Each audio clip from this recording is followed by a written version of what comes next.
Algoritma. Mungkin sebagian orang sering mendengar kata tersebut. Algoritma dapat didefinisikan sebagai langkah-langkah yang disusun secara tertulis dan berurutan untuk menyelesaikan masalah. Dalam pemrograman, biasanya membuat algoritma adalah langkah awal yang dilakukan sebelum menulis program.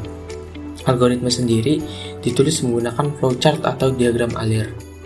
Di dalam flowchart, terdapat simbol-simbol yang mempresentasikan fungsi kerja tertentu.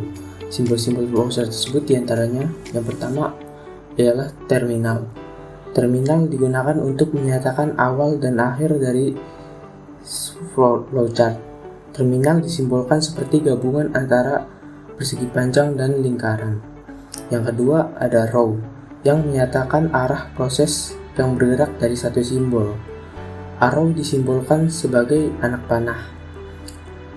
Selanjutnya ada proses, yang digunakan untuk menyatakan proses yang terjadi secara internal dalam komputer, di mana proses yang dilakukan tanpa campur tangan manusia.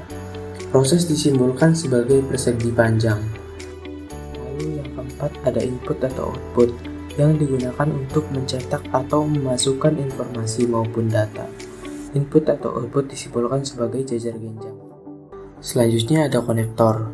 Konektor sendiri dibagi menjadi dua, yaitu on-page konektor dan off-page konektor. On-page konektor berfungsi untuk menghubungkan bagian flowchart yang masih satu halaman. Sedangkan off-page konektor digunakan untuk menghubungkan flowchart yang sudah berbeda halaman. On-page konektor disimbolkan sebagai lingkaran, sedangkan off-page konektor disimbolkan sebagai segitiga.